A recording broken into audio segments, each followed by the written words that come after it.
Good morning, everybody. Thanks for attending the next station, which is going to be around Saudi Arabia particularly.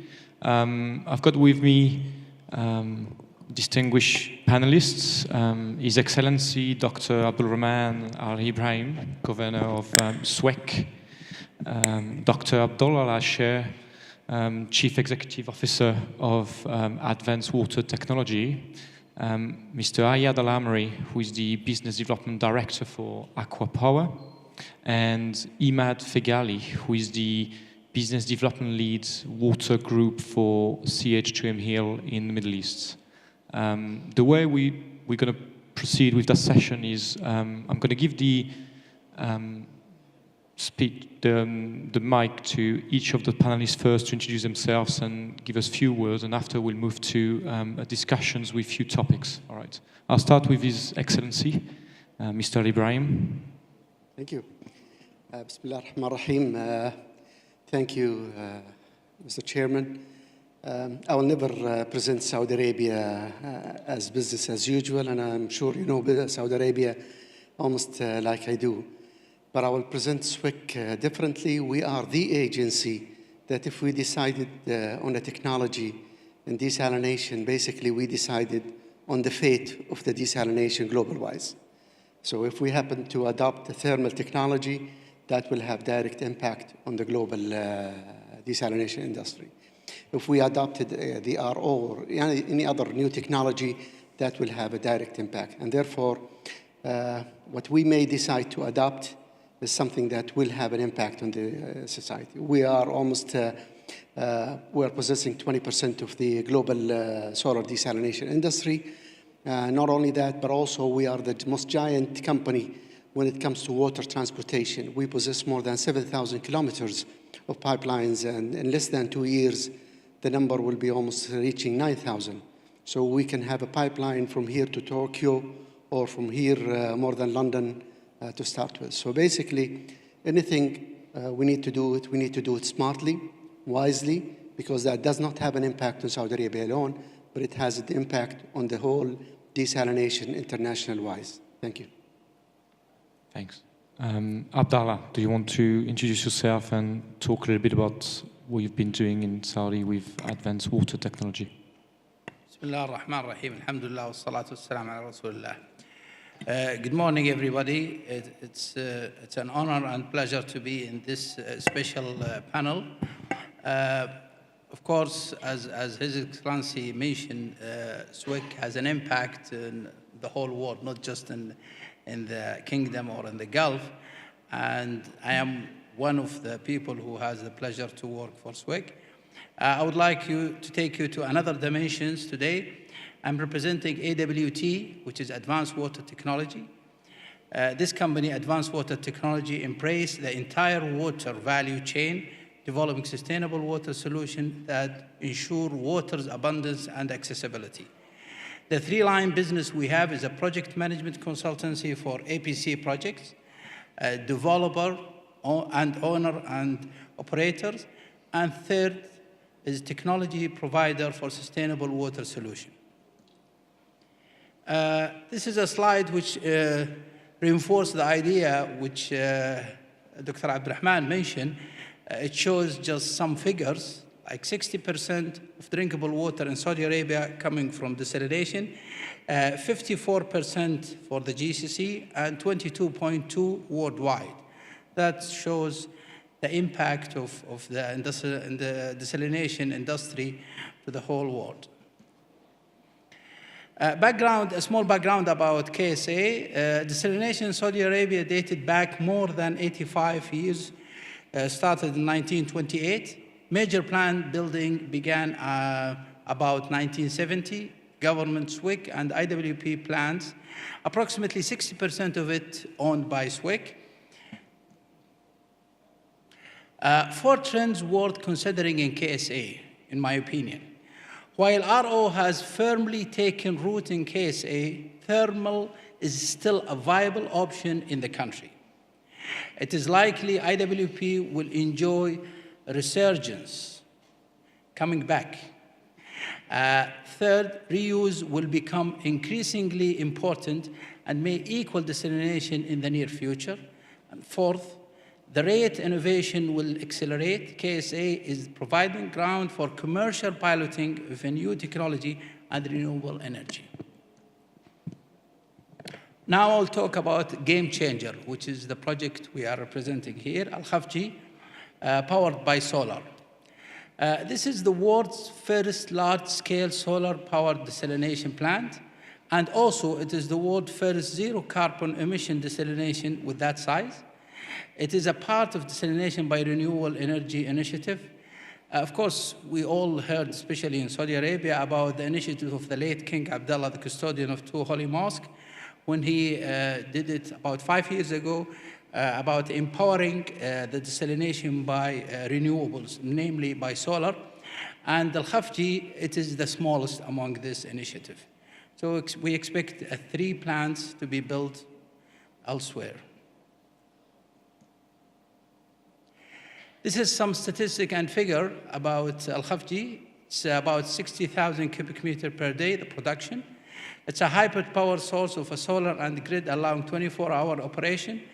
It's a PV solar panels, PV design and manufactured in Saudi Arabia, namely provided by CAX. Land area approximately 1 kilometer square. The power needed to operate this plant about 14, but in order to achieve the zero carbon emissions, we have to produce more because we will send it to the grid and then we claim it back in the night. So it's the total, it will be about 38 mega. This is some figures about the efficiency and how we are applying the latest efficiency in this plant. Maybe I will have a chance later on to comment on it when it comes to the Q&A. Thank you very much. Thanks, Abdallah. Ayad, do you want to introduce yourself as well? Yeah.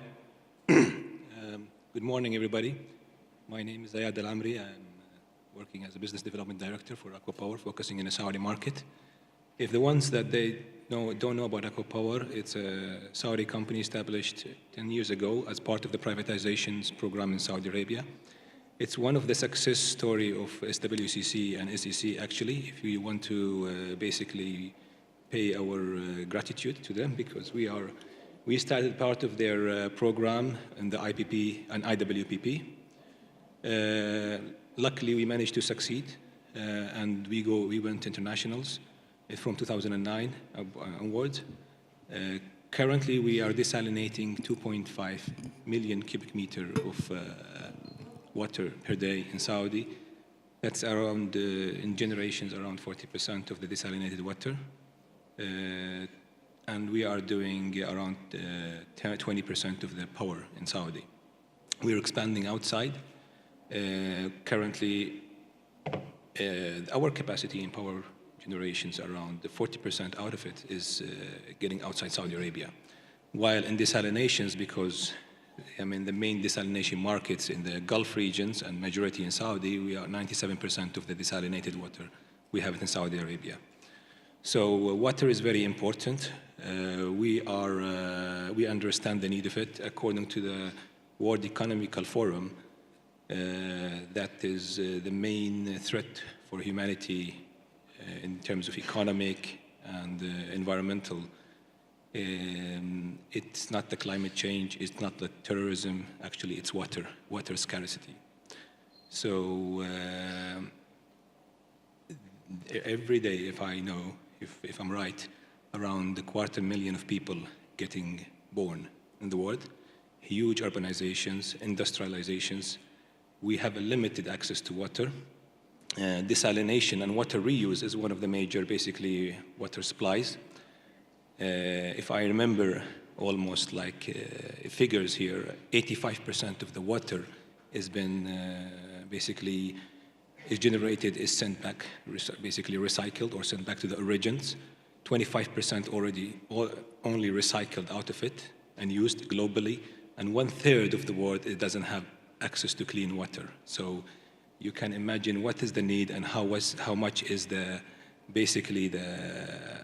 what do you call it, the waste we're having. So desalination is one of the major source of clean water. I mean, we believe in desalination. We put a lot of energy, a lot of our resources, and we would like to see more and more Saudi moving to desalination in solar, because that is very important. As Dr. Abdullah al-Sheikh mentioned, it's a very actually iconic project, and we're happy to hear about that, and we would like to see a success of that project so we can basically replicate it across the Saudi. Thank you very much. Thanks. Imad, just you want to introduce yourself in a minute and CH, and after we'll go into discussion. I'm Imad Fegali with CH2M. I'm actually the regional manager for the water business group in MENA region. About CH2M, I realized some actually don't really know the company. It's a large global consulting engineering firm based in the US. We operate in more than 150 countries globally. And more specifically in the Middle East region, we operate in almost every country in the GCC countries, and we have approximately 2,400 staff. In terms of the services, the company actually started as a water company, but from there we expanded to serve clients in many areas related to infrastructure. So we cover water, transportation, energy, oil and gas, urban planning, environment, and nuclear. We actually operate in Saudi Arabia, and the company has been in the region for almost more than half a century, serving clients in the region and helping development projects around here. What I would like to represent on this panel is not only CH2M. I would like to be also representing other consultants that would like to operate in Saudi. We have a lot of experience in Saudi, specifically in water area and in transportation and other disciplines. So this is what the value I would like to bring to other consultants. If you have any questions regarding how we operate in Saudi and what is the market that we see needing in terms of consultants, we can definitely support on that. All right, thank you. Okay, so after those introductions, first question really, and it's to His Excellency Mr. Ali Ibrahim, is about talking to us a bit more about SWEC plans at the minute in Saudi Arabia. Over the last few years, there've been very limited desalination capacity being built in the kingdom.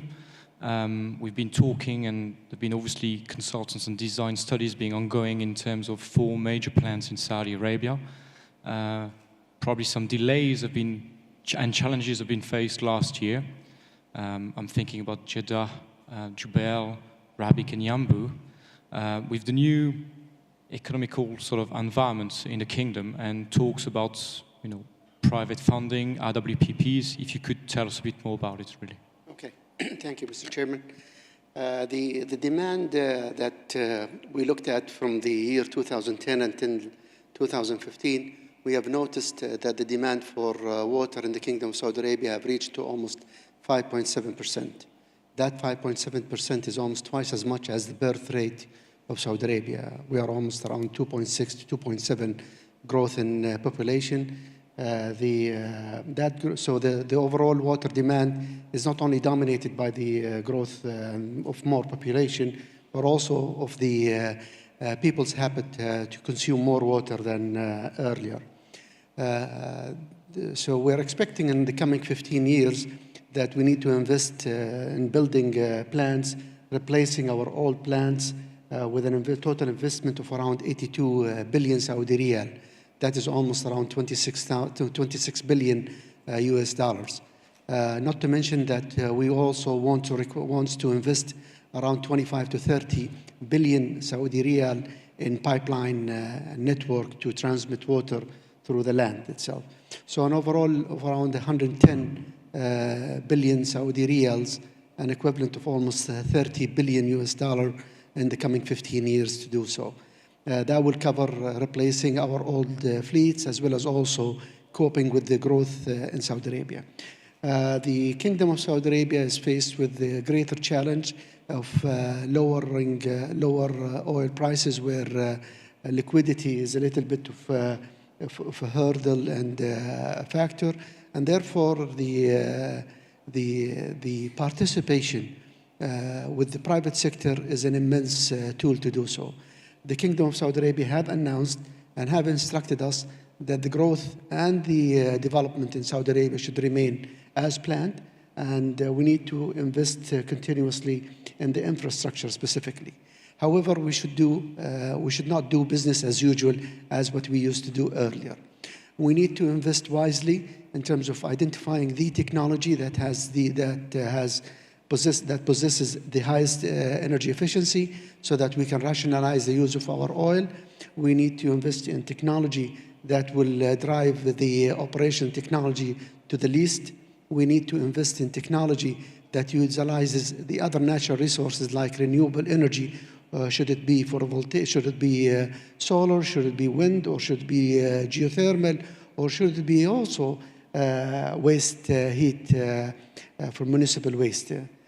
From another aspect, we are looking at enhancing our operation to utilize any waste heat in our plant, as well as also to utilize other means to enhance the operation in the plants itself. Our ultimate goal is to reduce the cost of water production and enhance the reliability of our plant to make the availability to the utmost level.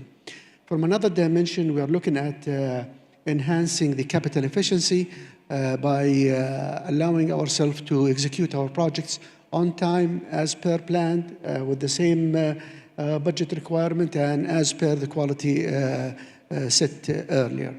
Likewise, also, we want to enhance our business model to generate other than water and electricity from our assets, and therefore we are welcoming all ideas to have our new businesses that goes along with the bank of our business, our major business, so that we can produce other products other than just water and electricity. Our ultimate goal is to maximize the use of our capital so that we can generate more for the same investment that we have invested in.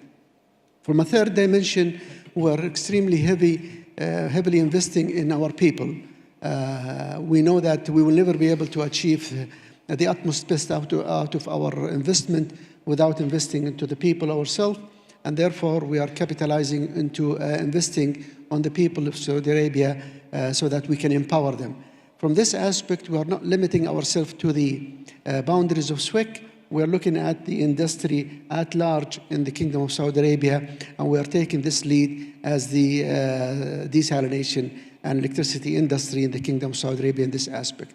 There are other factors by looking at new businesses. We are eager to invest in new technologies, as what I had mentioned earlier at the beginning. If we have adopted a technology, we know that that will have an impact into the international market, and therefore we need to be wise enough to select our future technology, not only to benefit our society, but also to benefit the industry at large from international global. And therefore, we are keen and looking at, with our arm, the R&D center, to look at future technologies and be involved with those future technology. In the Jubail 3 plant that is about to be announced in the near future, we will have a technology park next to it, where we do not need to have a pre-qualified technology to compete there, but new technology that can come on the risk of the developer himself, where they can test their products, and we will be committed to acquire and purchase water. One of the aspects that we have changed dramatically from our aspect with my colleague, Dr. Abdullah Al-Sheikh in Khafji plant, our involvement with building this solar desalination plant is not a commitment only for solar, but also the change of the way that we operate. This plant we will deal with it as an IWP, where Taqniya is the operator and the owner of that plant, and we are committed to purchase the water. So basically, that's another way of dealing with it. It's not something that we have developed today, but it's something that we have developed almost 2 years ago, prior to the crisis that we are in. In summary, our future, to build our future technologies and future plant in the coming 15 years, will rely heavily on our involvement wisely to select the technology, as well as also partnering with the private sector to build the newly to be established plants. Back again to your question, Mr. Chairman, about the new prices and reform in Saudi Arabia. What we have noticed is just the beginning of a price reform in Saudi Arabia. We are all aware that the energy in Saudi Arabia is heavily subsidized. The energy that is provided to the utility sector is at a very minimal price, even below the cost of production of that commodity.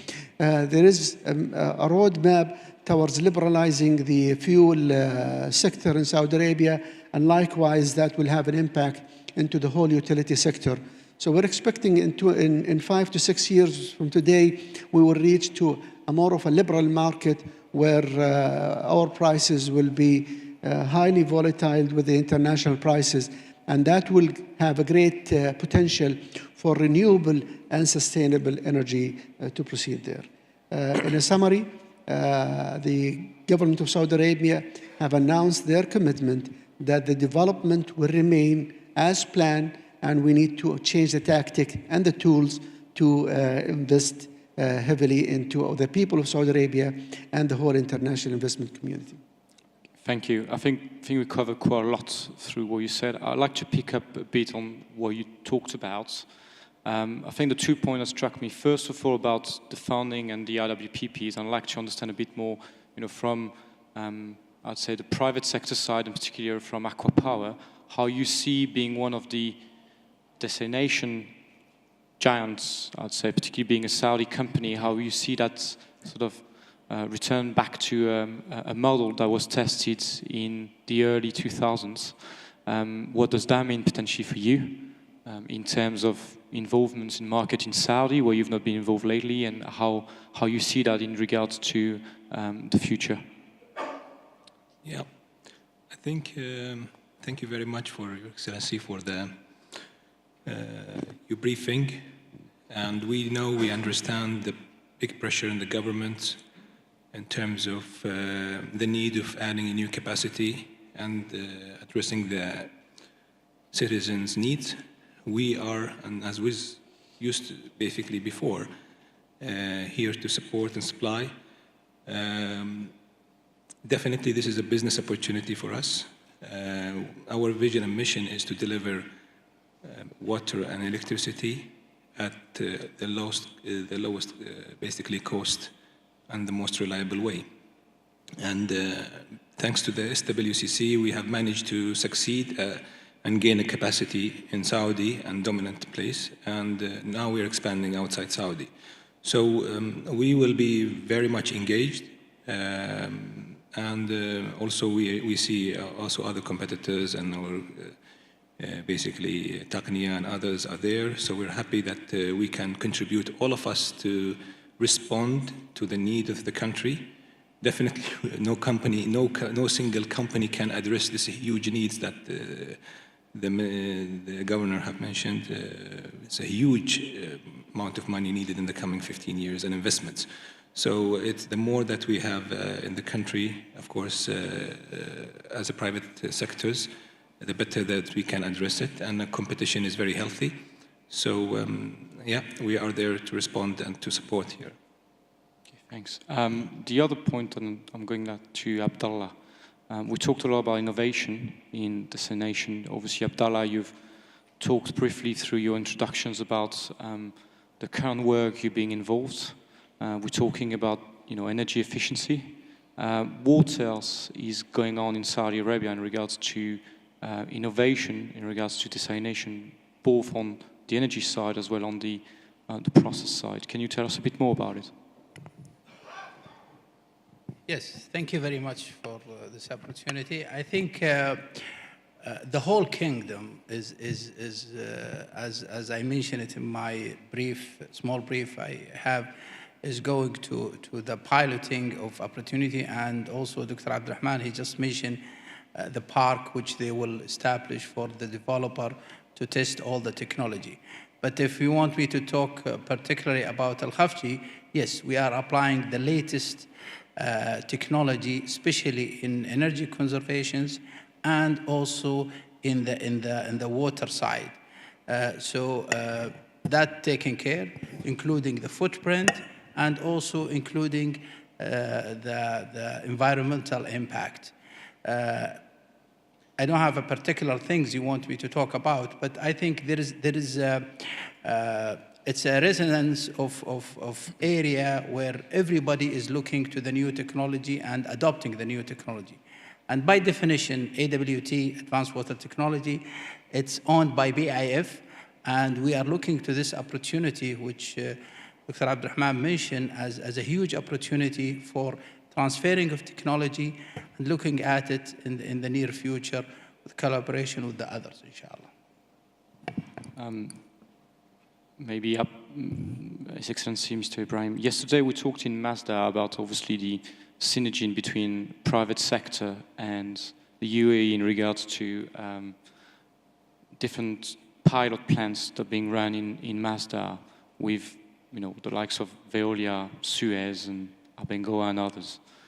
Is it something in Saudi has been explored, particularly around efficiency, and is it something is it a route you're talking about partnering with technology providers?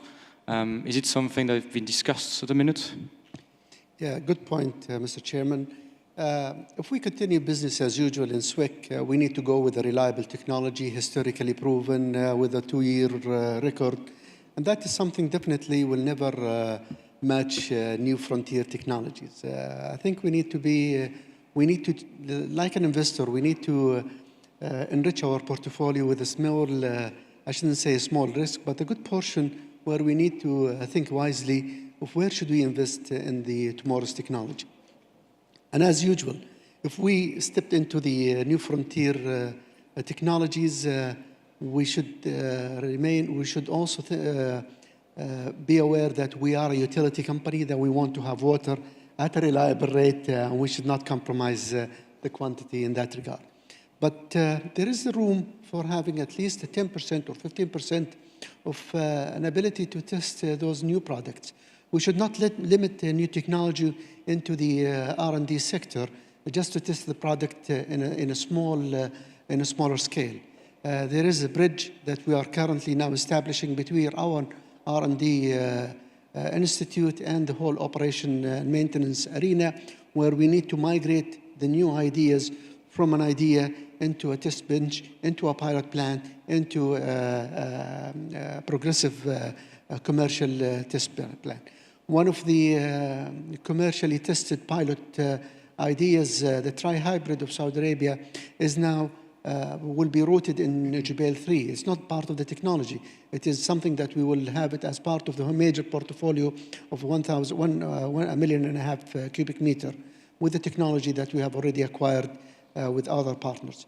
The technology part that I mentioned in Jubail is something that we will allow all of the new technology frontiers to bring in and compete like what Master have mentioned. But what we will do is that basically we will provide that all of the balance of plant to be made available for all technology frontiers so that they can focus on the desal part of it rather than the hassle of the balance of system.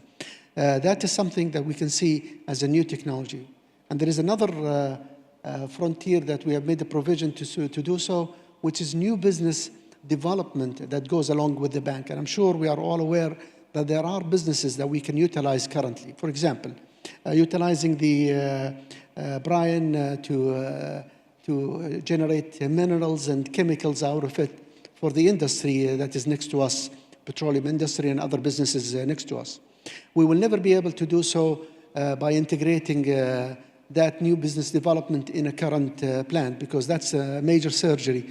So what we did in Jubail 3 is that we will have a provision where a place to be made available for those new business frontiers to utilize those the potential of relying on that regard. The new businesses is something that we are willing to join the partners into a more of rather than a provider, we can go with a more challenging opportunity to join into those ideas and be able to invest wisely in kind and other means into the new businesses. All of what we are mentioning at this minute is part of changing the business as usual. Although thermal has been historically the symbol of SWIC, that does not mean that we need to continue if it's just because it's part of SWIC. What benefits the nation is something that we need to abide and adopt. Thank you. So we talked a lot about the destination market in Saudi Arabia. I'm going now to EMAD because I'd like to talk a bit more about the downstream, particularly, and the municipal. There's a lot of sort of changes coming up potentially in Saudi Arabia from the Ministry of Water and NWC. Do you want to tell us a bit more about it, what you know in regards to the new structure in the future, potentially the tariff, potential impact, and what could that mean for Saudi Arabia? Okay, so on the downstream side from SWAC, you have mainly National Water Company who's taking the water from SWAC and distributing it to the major cities. In late last year, NWC was mandated to take over another 22 cities within the kingdom, which means that the footprint of its operation and constituents is increasing significantly in the next 2 to 3 years. Now, this is an opportunity for NWC, but as well as a challenge to maintain the level of services that they have and improve it better with the constraints that they have in terms of funding and available finances. The positive thing that happened earlier this year, as you probably know, is the fact that the tariff was increased on the potable side. Obviously, it has not increased to a point where it's equal to the cost, but at least it's bringing more revenue to NWC that is looking at investing more on the wastewater side and potentially producing recycled water or treated sewage effluent for industrial users.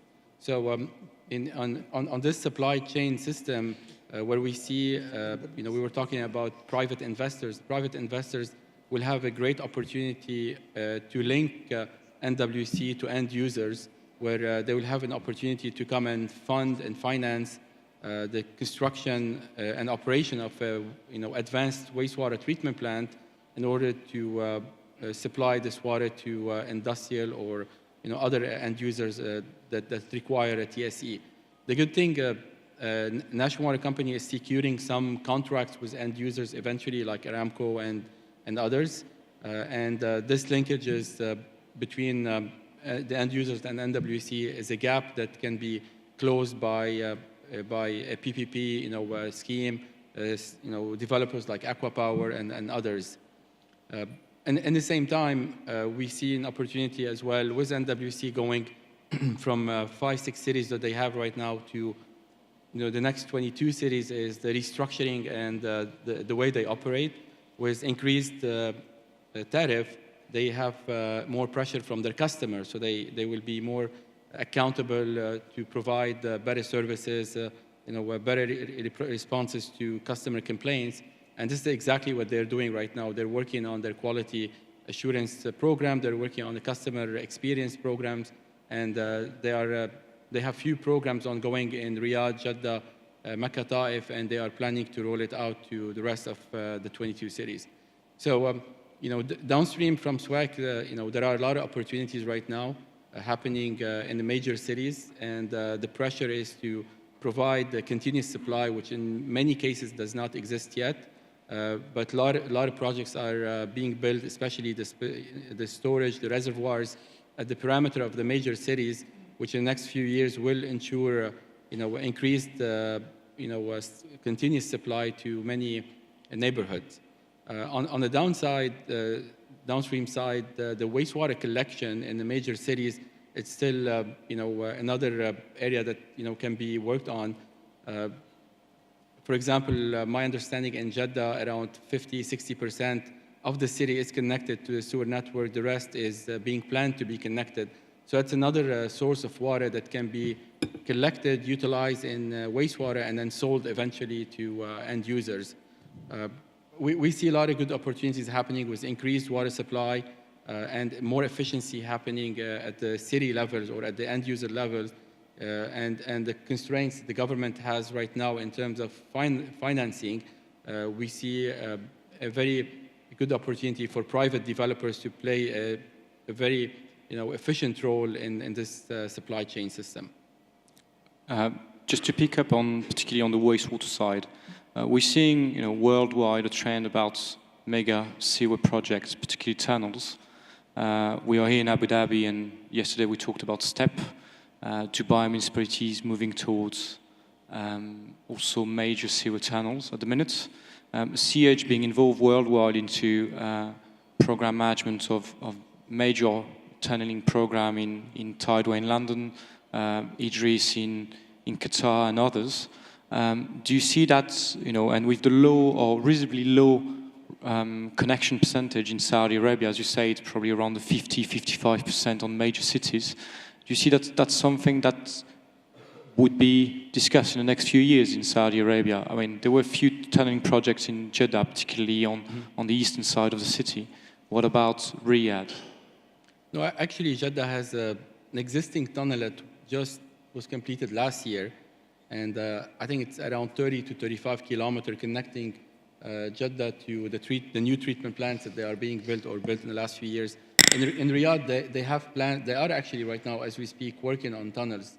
So Saudi Arabia is not behind on tunnels. They have it in their master plans, and they are implementing them as we speak. So Jeddah is online as of I think 6 months ago, and Jeddah is is being if my understanding is being constructed right now as we speak to connect part of the city. So tunnel is definitely a solution, and it is part of the solution, and it's being considered and built.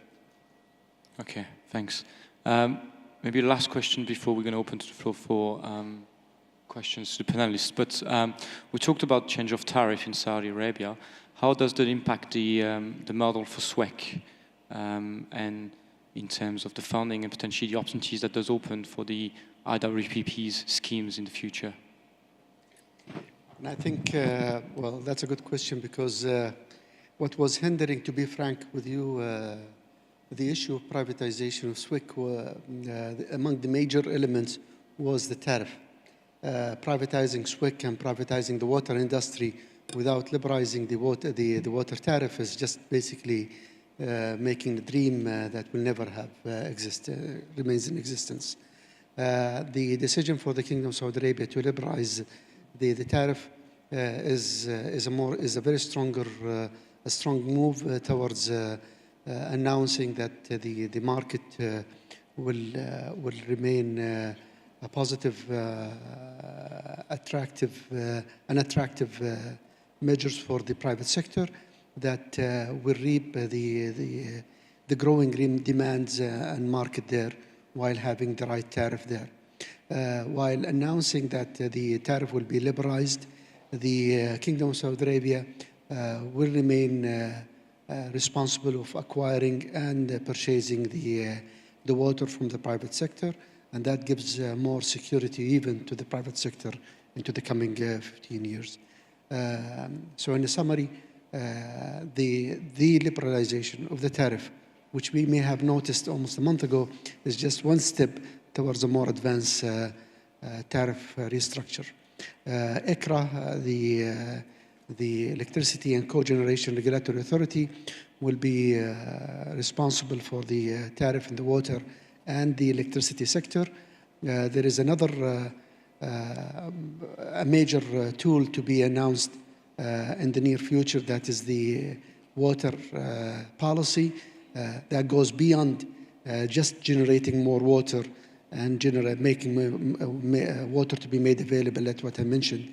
But there are elements that goes along with it, which is the conservation measures of means of structuring the tariff, average and general specs for the consumers to receive water. So that's a more of a comprehensive policy to be adopted in the near future in the Kingdom of Saudi Arabia.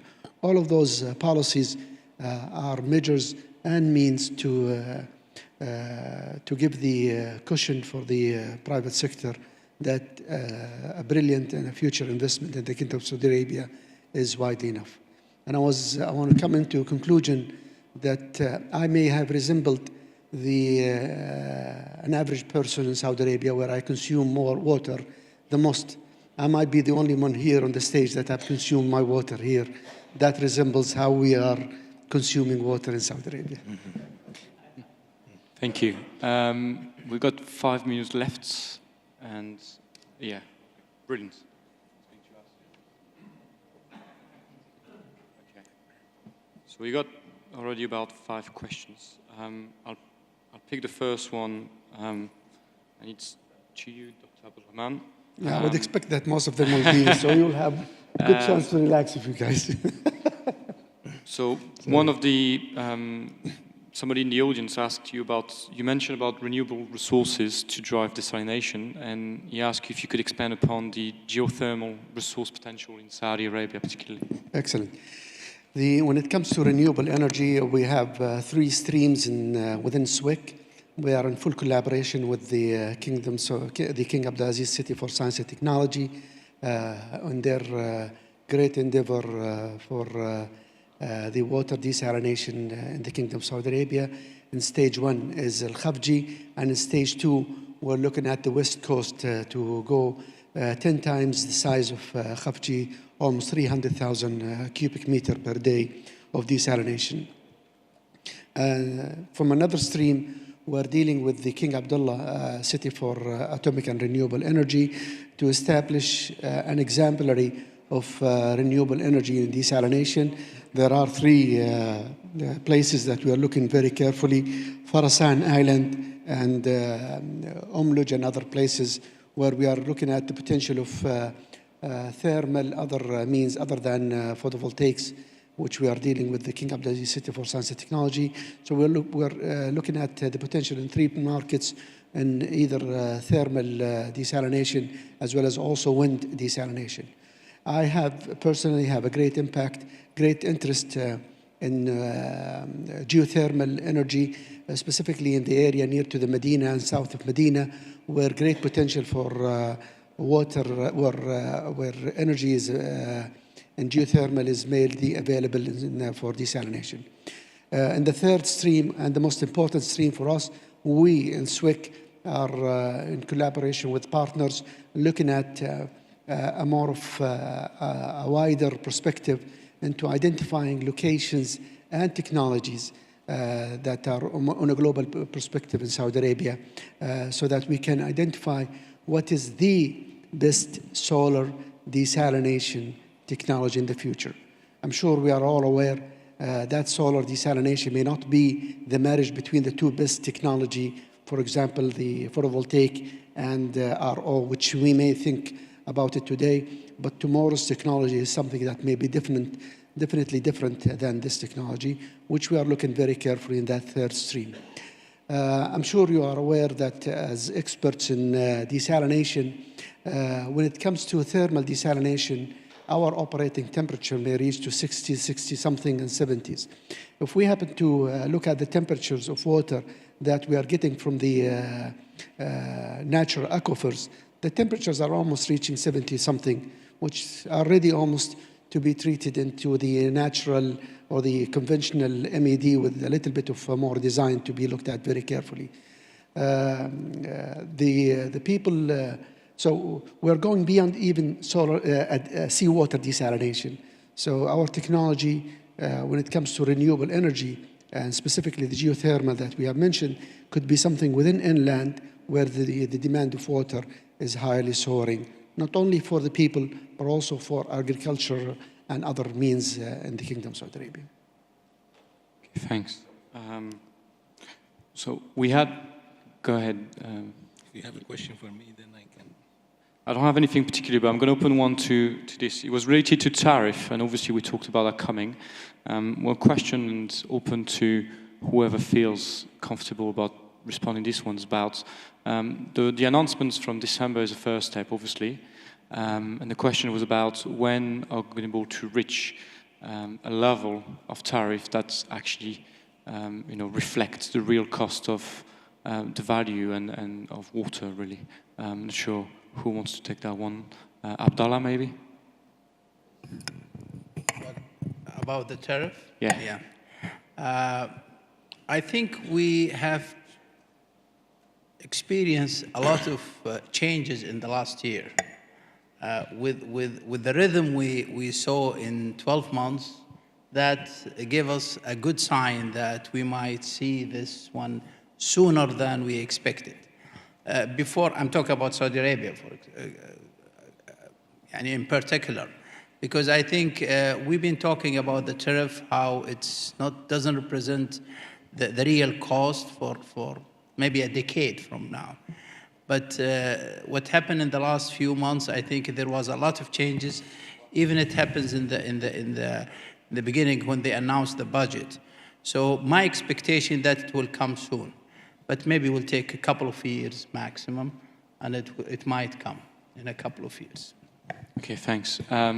So we've reached the end of the session. Could I ask everybody in the audience just to give your appreciation to the panelists, and we'll thank them here. Thanks.